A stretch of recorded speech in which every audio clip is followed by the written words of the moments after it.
Muy buenas tardes, estimados hermanos, bendiciones. Hoy nos centramos en la primera parte de 2 de Pedro 3, desde el versículo 1 al 9. Vivir como un cristiano de los últimos días. Ya estamos llegando ya al final de esta carta hermosa, escrita por el apóstol Pedro, y ya estamos a pasito también de empezar Primera de Juan. Ya tenemos todo ya preparado para estudiar. Pero antes de proceder a todo esto, vamos a leer y escuchar el audio de este texto que hemos ya nombrado. 2 de Pedro, capítulo 3, verso 1 al 9. Gracias por acompañarnos en este tiempo donde damos lectura a la palabra de Dios.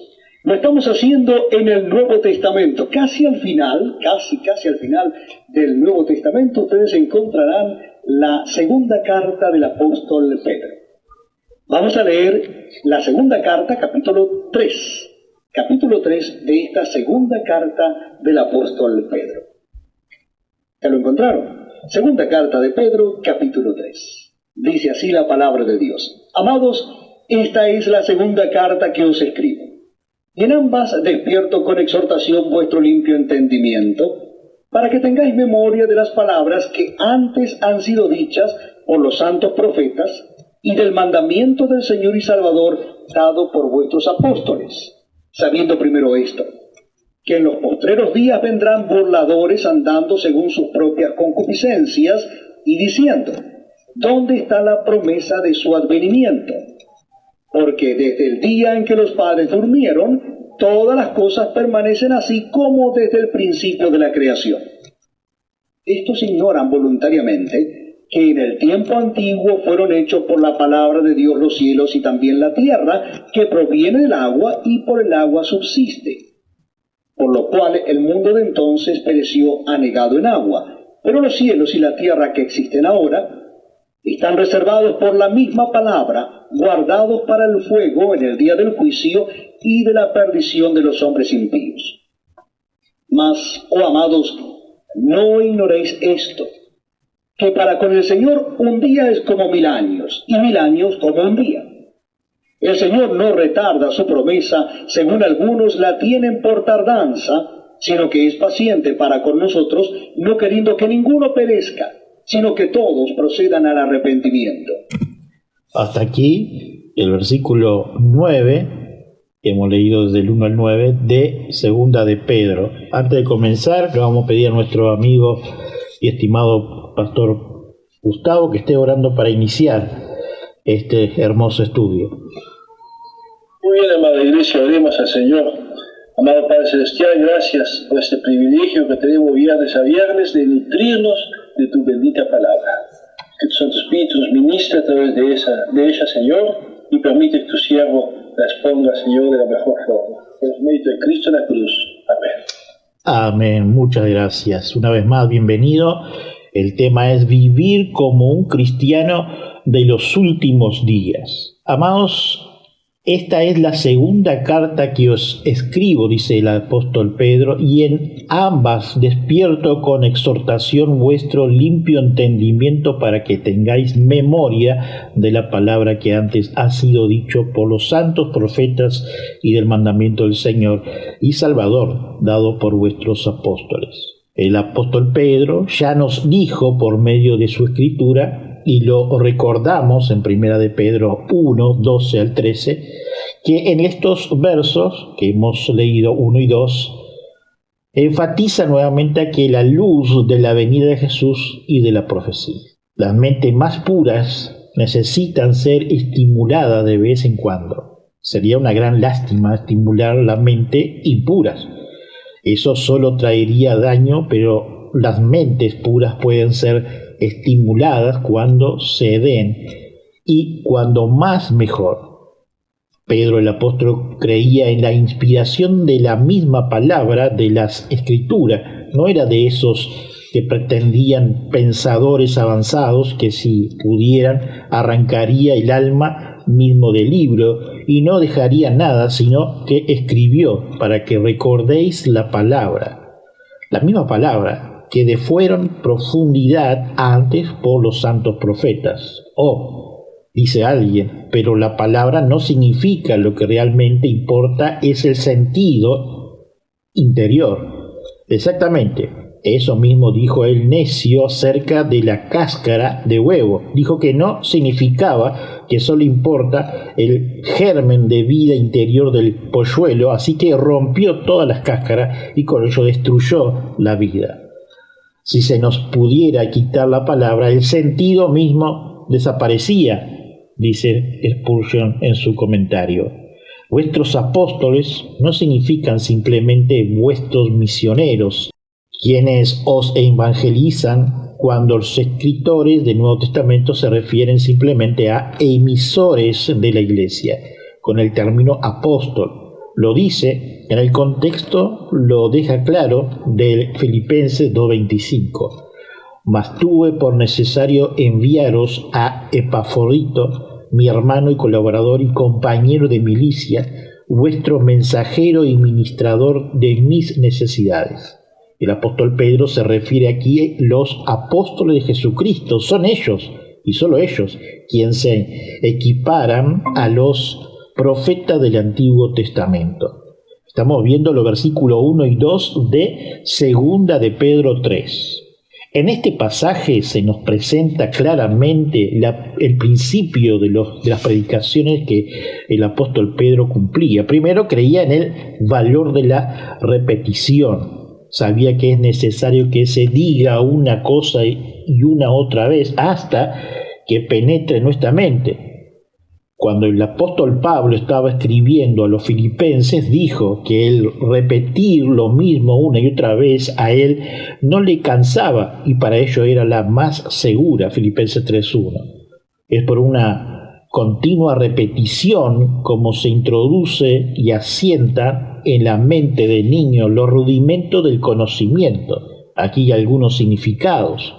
Bien puede ser que a veces estemos demasiado interesados en las novedades, demasiado ansiosos en decir cosas nuevas, cuando lo que se necesita es una repetición de las verdades eternas que la gente olvida tan rápidamente y cuyo significado muy a menudo se resiste a ver.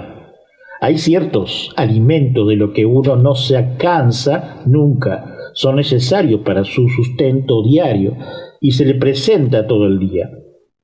Hablamos de menudo de nuestro pan diario, cotidiano. Hay ciertas grandes verdades cristianas que hay que repetir una y otra vez y que nunca se debe derribar por un deseo de novedad, dice Berkeley en su comentario. Segundo, creía en la necesidad de recordar. Una y otra vez el Nuevo Testamento deja bien claro que la predicación y la enseñanza consiste muy a menudo no en introducir nuevas verdades, sino en recordar lo que ya se sabe. Esto viene a ser mi pedagogía, ¿no? Que nuestra niñez siempre nos repetía, principalmente nuestras madres cuando leíamos los textos bíblicos, o nuestras abuelas. Moffat cita un dicho del Dr. Johnson: no se siente presente suficientemente que la gente necesita a menudo más que se le recuerde, que se la informe. Los griegos hablaban del tiempo que enjuga todas las cosas, como si la mente humana fuera una pizarra y el tiempo una esponja que pasa por ella borrando las huellas del pasado, a mundo no encontrado en una situación en que lo que necesitamos no es tanto que se nos enseñe como que se nos recuerde lo que ya sabemos. Tercero, dice Berkeley, creía en el valor de un elogio. Su intención era sustituir su mente pura. La palabra que usa para puro es eilikrine, que puede tener uno de los dos sentidos. Puede que quiera decir lo que se ha cribado por no dejarle ninguna mezcla de paja, o puede querer decir lo que está tan libre de faltas que se puede exponer a la luz del sol. Platón usa la misma frase, eilekrines dianoia, en el mismo sentido de razón pura, la que no ha sido afectado por la influencia seductora de los sentidos. Al usar esta frase, el apóstol Pedro apela a su pueblo para que tengan mente que no estén contaminada por las herejías. Es como si le dijera: vosotros sois de veras buenas personas, si lo recordaran simplemente. El enfoque del predicador debería ser a menudo no tratar a sus oyentes, si fueran criados despreciables que merecen condenarse, sino criaturas espléndidas que deben salvarse. No son como las basuras con las que no se puede hacer más que quemarla, dice Berkeley, sino como joyas que hay que rescatar del cieno en el que han caído. Donald Hinckley cuenta del querido capitán, cuyo hombre estaba dispuesto a seguirle a donde fuera. Los mira y ellos le miraban, y él se llenaba de déficit y de ternura de ser lo que creía que era. Solamente sacar más de personas en las que creemos que las que despreciamos, dice Berkeley. En su cuarto punto, creía en la unidad de la Escritura. Descubría un plan de la Escritura. La Biblia es un libro centrado en Cristo. El Antiguo Testamento anuncia a Cristo. Los evangelios cuentan de Jesucristo. Los apóstoles traen el mensaje de Cristo a la humanidad. Así nos dice Berkeley. Veamos los versículos 3 al 4 de 2 de Pedro 3. Sabiendo primero esto, que en los postreros días vendrán burladores, andando según su propia concupiscencia, y diciendo: ¿dónde está la promesa de su advenimiento? Porque desde el día en que los padres durmieron, todas las cosas permanecen así como desde el principio de la creación. Nosotros los cristianos no debemos de admirarnos de quienes se burlan de la segunda venida de Jesucristo. Cada vez que una blasfema abre la boca para negar la verdad de la revelación, nos ayuda a reafirmarnos nuestra convicción de la verdad que él niega. El Espíritu Santo nos lo anuncia por medio del apóstol Pedro, y ahora vemos cuán cierto era su mensaje, dice Spurgeon. Desde la ascensión de Jesucristo es el comienzo de los últimos días, donde caminamos sobre el borde del abismo, pero no caemos por su gracia y la voluntad de Dios. Dentro de los cristianos hay muchos escépticos referente a la segunda venida de Cristo, donde no lo creen. Pero esto ha pasado en el antaño, o ustedes se olvidaron. Cuando Noé se puso a fabricar el arca, muchos decían y le decían que estaba loco y que nunca llovería y que el agua estaba lejos de esa enorme cosa. Quienes criticaban eran escépticos. Abraham, cuando salió para la tierra prometida que Dios le dio como promesa, junto con todas las arenas como ejemplo de personas, así lo puso, su familia lo criticaron de todas las maneras, e incluso de un Dios que no se ve. Y Jehová dijo a Abraham después que Lot se apartó de él: alza ahora tus ojos y mira desde el lugar donde estás hacia el norte y el sur, y el oriente y el occidente, porque toda la tierra que ves la daré a ti y a tu descendencia para siempre, y haré tu descendencia como el polvo de la tierra, que si alguno puede contar el polvo de la tierra, también tu descendencia será contada. Génesis 13, 14 al 16. De la misma forma, cuando negaban que vendría un libertador para los hebreos, cuando vivían como cautivos y esclavos en Egipto, podemos ver toda esta secuencia desde Éxodo capítulo 1 al capítulo 15 como referencia, donde podemos interiorizarnos textualmente cómo Dios obró. Cuando Jeremías profetizaba de la invasión de Nabucodonosor, la gran mayoría eran escépticos a la profecía de Dios. Allí en Jeremías 25, 1 al 11, verso 27 y 46 como referencia. No olvidemos que tuvieron cautivos por 70 años y Dios destruyó a estas naciones que retuvo como cautivo a los hebreos. En nuestra actualidad estamos pasando de la misma forma cuando traemos mensajes donde afirmamos que Cristo vendrá por segunda vez y vemos las caras de muchos hermanos donde son escépticos. Y si me voy y preparo lugar para vosotros, vendré otra vez y os tomaré a mí mismo para que donde yo esté también estéis vosotros. La promesa directa de Jesús allí en Juan 14:3. Este mismo Jesús que ha sido tomado de vosotros al cielo, así vendrá de la misma manera que le habéis visto ir al cielo. Hebreos 1:11. Así también Cristo, habiendo sido ofrecido una vez para llevar los pecados de muchos, aparecerá por segunda vez sin relación con el pecado para salvar a los que le esperan. Hebreos 9:28. Ciertamente vengo en breve. Amén. Sí, ven, Señor Jesús. Apocalipsis 22:12 y 20. Por último, porque el Señor mismo con voz de mando, con voz de arcángel y con trompeta de Dios, descenderá del cielo y los muertos en Cristo resucitarán primeros. Así dice Tesalonicenses 4:16. La característica de la segunda venida de Cristo será literal y visible, todo ojo lo verá, Apocalipsis 1:7. Será gloriosa, vendrá con poder y gran gloria, Mateo 24:30.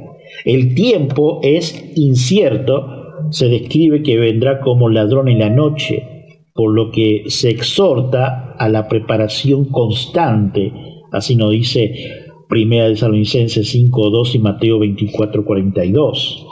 El argumento de los falsos maestros es esencialmente naturalista, una especie de uniformismo que excluye la intervención divina de la historia, dice Bruno en su comentario. La característica de los herejes que más preocupan al apóstol Pedro era el que negaran la segunda venida de Jesús. Literalmente, su pregunta era: ¿dónde está la promesa de su venida? Esa era una expresión hebrea que implicaba que lo que se preguntaba no existía en absoluto. ¿Dónde está el Dios de justicia? Preguntaban los malvados en tiempo de Malaquías 2:17. ¿Dónde está vuestro Dios? La preguntaban los paganos al salmista, Salmo 42:3 y 79:10. ¿Dónde está la palabra del Señor? Le preguntaban a Jeremías sus enemigos, Jeremías 17:15. En todos estos casos, la pregunta implica que la cosa o la persona por la que se pregunta no existe, así nos dice Berkeley. Los herejes del tiempo del apóstol Pedro negaban a Jesucristo, hubiera de volver a otra vez. Será mejor que aquí resumamos el argumento de ellos y la respuesta del apóstol Pedro que le da. El razonamiento de los aportes del apóstol Pedro era doble en versículo 4. ¿Qué ha pasado?, preguntaba, con la promesa de la segunda venida. Su primer argumento era que la promesa se había atrasado tanto que lo más seguro era considerar que no se cumpliera nunca. Su segunda animación era que su padre había muerto y el mundo seguía exactamente como siempre. Su argumento era que este es característicamente un universo estable y que cataclismo, convulsión, como la segunda venida no sucedería en tal universo. La respuesta del apóstol Pedro es también doble. Trata del segundo argumento con primer lugar, en versículos 5 y 7. Su argumento es que, de hecho, este no es un universo estable, y ya que fue destruido una primera vez para el agua en el tiempo del diluvio y una segunda destrucción, esta vez por fuego, está para producirse.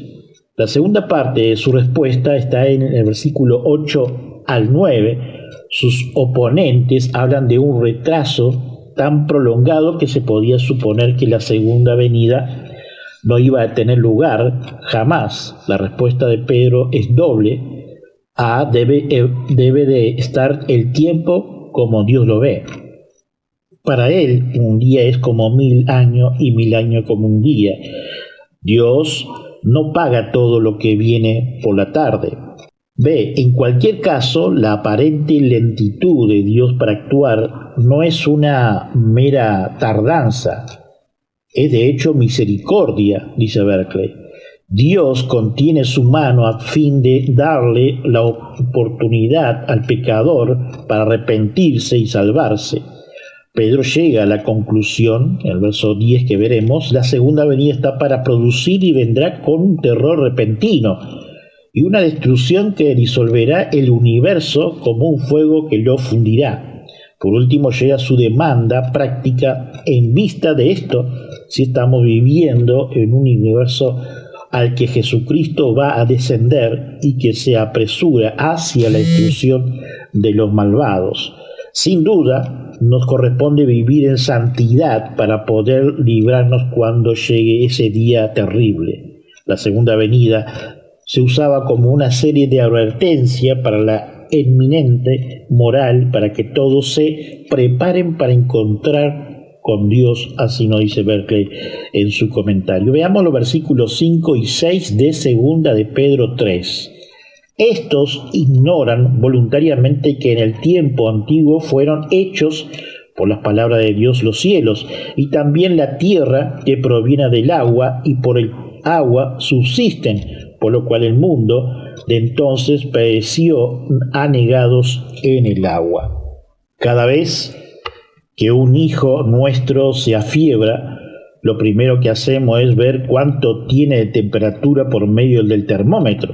De la misma forma, Dios vio muchos burladores donde su temperatura fue alzada como un torrente y menguado su misericordia y paciencia frente al pecado de libertinaje en tiempo del patriarca Noé. El diluvio fue el primero, el único y el último para toda la humanidad. Muchos cristianos, entre comillas, se olvidan de la creación de Dios por medio de Adán y Eva y las grandes maravillas. Estos cristianos encajados son escépticos a creer en lo que Dios pudo hacer, lo hace y podrá hacer nuevamente en nosotros los cristianos verdaderos. El problema que ponemos en la oración, primero el temor y el miedo, antes que la fe y la perseverancia y la constancia de mirar a Cristo. No nos olvidemos que por medio de Dios la efectividad fue y será la palabra de Él. Dios habló y la creación se formó. Eso nos lleva a entender el apóstol Pedro en este final del capítulo y carta. El escritor nos lleva a entender en que lo que pasó hoy no siempre fue así. Desde la creación del hombre y después del diluvio, el pecado se ramificó como una plaga. Muchos escritores bíblicos lo compararon con la lepra. Oremos cada día a nuestro Señor Jesucristo para que su palabra haga que el pecado que hay en nosotros cada día mengue y su espíritu nos guíe, nos haga velar y orar por medio de su gracia y misericordia. La lección que nos dejó el diluvio fue que este es un universo moral, que el pecado no quedará impune para siempre, y Jesús mismo usó el diluvio para señalar esta moraleja. Allí en Mateo 24, 37 al 39 leemos: mas como en el día de Noé, así será la venida del Hijo del Hombre. Porque como en los días antes del diluvio estaban comiendo y bebiendo, casándose y dándose en casamiento, hasta el día en que Noé entró en el arca.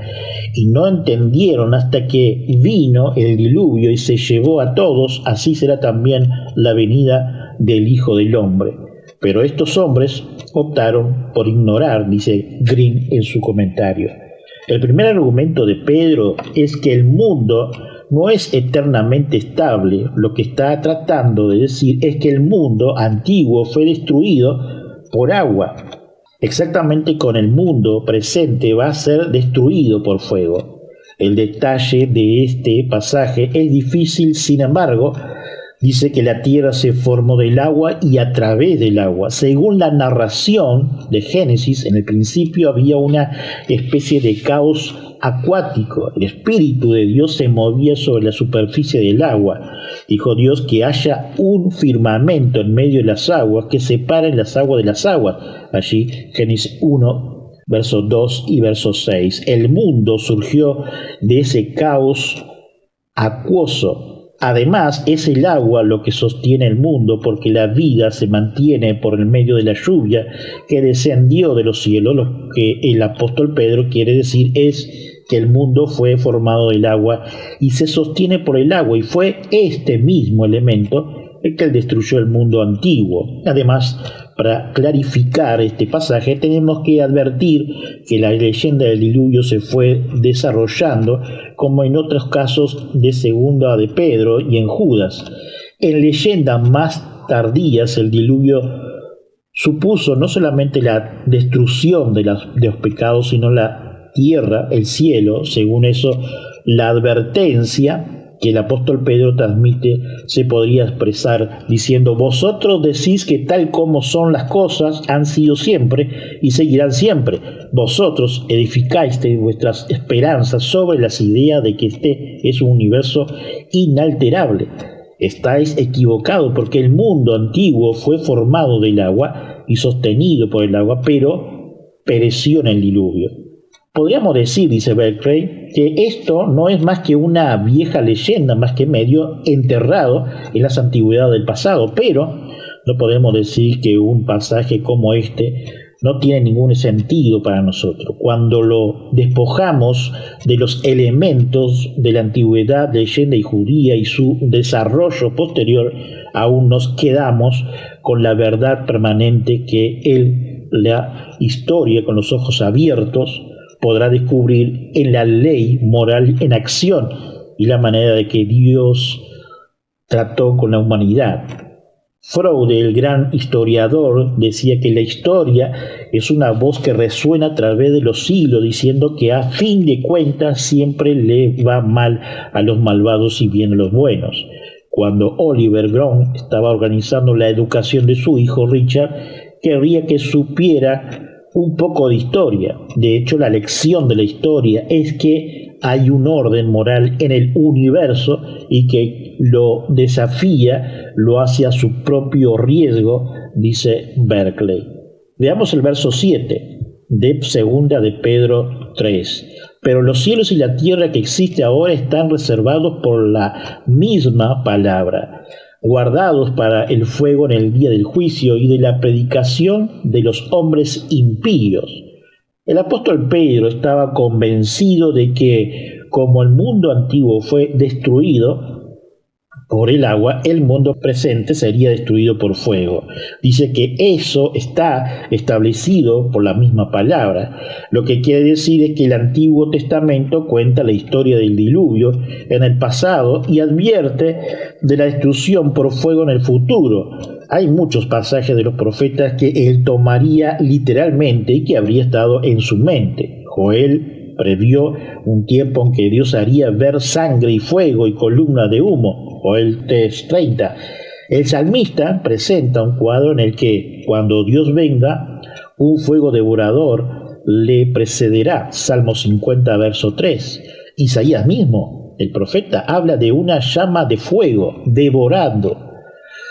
Isaías 29, 2 y capítulo 30 y 30. El Señor vendrá con fuego, con el fuego y con su espada tratará el Señor con toda carne. Isaías 66, 15. Nahum dice que las colinas se derretirán y la tierra se quemará ante su presencia. Su furia será derramada como fuego. Nahum 1:5. Así nos dice Berkeley. En el cuadro de Malaquías, el día del Señor arderá como un horno. Malaquías 4:1. Si las antiguas figuras se llaman literalmente, el apóstol Pedro tiene abundantemente material para su profecía. Los estoicos también tenían una doctrina de la destrucción del mundo por fuego. Era algo tenebroso. Mantenían que el universo completaba un ciclo, que las llamas lo consumirían y que todo empezaba entonces de nuevo exactamente como había sido. tenía la extraña idea de que al final del siglo los planetas estaban exactamente en la misma posición que cuando empezó el mundo. Esto produce el conflicto y destrucción de todo lo existente, dice Crispo en su comentario por medio de Berkeley. Entonces el universo es restaurado de nuevo otra vez como una organización precisamente similar a la anterior. Sócrates y Platón y todos los individuos vivirían otra vez con los mismos amigos y compatriotas, pasaron por lo mismo, experiencias y expresando las mismas actividades. Toda ciudad y aldea y campo serán restaurados y exactamente como fuera antes. Y esta restauración del universo tiene lugar no una vez, sino una y otra vez por la eternidad sin fin. Así nos dice Berkeley en esta cuestión de la historia. Hay que recordar siempre que como los profetas judíos lo vieron y el apóstol Pedro también, este mundo será destruido con la conflagración de Dios. Pero el resultado no será la obliteración y la sombra repetición de lo que ha sido nombrado antes. El resultado será con un nuevo cielo y una nueva tierra. Según el punto de vista bíblico del mundo, hay algo más allá de la destrucción. Hay una nueva creación de Dios. Lo peor que el profeta puede concebir no es la muerte agónica del viejo mundo, sino los dolores del parto de una nueva era, así nos dice Berkeley. Versos 8 y 9, llegando al término de 2 de Pedro capítulo 3. Mas, oh amados, no ignoréis esto, que para con el Señor un día es como 1000 años, y 1000 años como un día. El Señor no retarda su promesa, según algunos la tienen por tardanza, sino que es paciente para con nosotros, no queriendo que ninguno perezca, sino que todos procedan al arrepentimiento. Cuando miramos la eternidad, lo vemos lejos, grande, algo sin fin, pero para Dios es un breve tiempo. Todas las cosas están igualmente cerca y presentes ante su vista. La distancia de 1000 años antes de que ocurra un evento no representa para él más que el intervalo de un día. En efecto, con Dios no existe ni pasará ni presente ni futuro. Él se llama Yo Soy. Él es Yo Soy. Yo soy en el presente, yo soy en el pasado y yo soy en el futuro. Así como decimos de Dios que está en todas partes, también podemos decir de Él que siempre está en todas partes en el espacio, está en todas partes en el tiempo, dice Spurgeon. Tan maravilloso es su amor por la humanidad que desea que todos se salven y está dispuesto por sí mismo a otorgar la salvación a los perdidos, dice Juan Calvino. Dios es la verdad y cumplirá su promesa sin ninguna demora en el tiempo de su tiempo.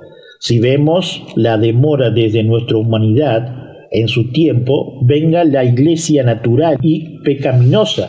No lo es, sino la paciencia y misericordia en su soberanía y voluntad de nuestro gran Dios, Señor Jesucristo. Hermanos, mientras tanto, agradecemos que estamos en esta vida para cumplir la gran comisión y no calentar banco, como decía un viejo y amado pastor que ya partió con el Señor. Mientras estamos en la cómoda y las personas se mueren sin Cristo, fácilmente podríamos estar evangelizando. Mientras el mundo, las personas se pierden, aunque muchos estén en su corazón sellados por el Espíritu Santo, está en nosotros seguir regando con las buenas nuevas del Evangelio de Cristo, para que en su tiempo vengan a sus pies y a cualquier congregación que el Espíritu Santo le den. Hay un pasaje, 3 grandes verdades que alimentan la mente y traen descanso al corazón. Primero, el tiempo no es lo mismo para Dios y para las personas. Como decía el salmista, 1000 años delante de tus ojos son el día de ayer, que pasó, y como una de las vigilias de la noche, dice Salmo 90, verso 4. Cuando pensamos En los centenares de miles de años de existencia del mundo, no sentimos reducir la significancia de enanos cuando pensamos en la lentitud del progreso humano. Es fácil desanimarnos y volvernos pesimistas. Hay consuelo en pensar en un Dios que tiene toda la eternidad para hacer su obra. Solamente cuando consideramos las cosas en el trasfondo de la eternidad aparece en su debido propósito y asume su valor real, dice Berkeley. Segundo, también podemos ver en este pasaje que el tiempo debe considerarse siempre como una oportunidad. Como el apóstol Pedro lo veía, los años de Dios le dio al mundo fueron una nueva oportunidad para que las personas se arrepintieran y se volvieran a Él. Cada uno del nuevo día es uno de don de la misericordia de Dios. Es una oportunidad para desarrollarnos, para presentar algún servicio a nuestro semejante, para dar un paso que nos acerque más a Dios. Tercero, dice Berkeley, por último, hay otro eco en una verdad que subraya muy a menudo bajo el pensamiento del Nuevo Testamento. Dios dice al apóstol Pedro, no quiero que nadie se pierda. Dios dice al apóstol Pablo, ha encerrado a todos junto en la incredulidad para poder tener misericordia de todos. Romanos 11:32. Le dice a Timoteo en una frase estupenda que Dios quiere que todos los hombres se salven. 1 Timoteo 2:4. Ezequiel oye preguntar a Dios, ¿acaso quiero yo la muerte del impío y no más bien que se vuelva a su camino y viva? Ezequiel 18:23. Una y otra vez ilumina en la escritura el desarrollo de una esperanza más amplia.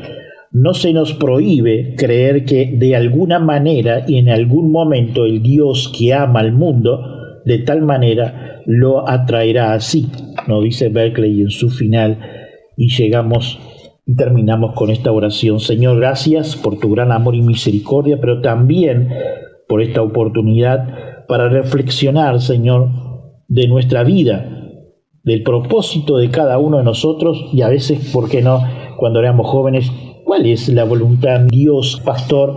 ¿Cuántas veces hemos escuchado? Oh Señor, el propósito es predicar el Evangelio, Señor, más allá de la vida que tú nos des corpóreamente. Señor, gracias porque podemos entender más de lo que el apóstol Pedro nos dice en esta casi últimos párrafos que estamos viendo, y también, Señor, que por medio de tu Espíritu Santo cada palabra de la Escritura podamos estar en nuestro corazón y mente para ponerla por hecho, Señor, y danos también sabiduría, danos fuerza, fortaleza y esperanza, Señor, para cuando tú vengas, Señor, así podamos que tus buenas nuevas llegar a más personas. Señor, te pedimos por cada uno de los presentes y aquellos que no han podido estar, que estés supliendo, si está en tu voluntad, las necesidades espirituales y físicas. Y también te pedimos por las iglesias y hermanos desplazados y perseguidos en el mundo. Señor, gracias por todas las cosas que nos diste, nos das y nos darás, confiando que tú nos sostienes en tus manos. Amén. Saludos, bendiciones a todos, hermanos.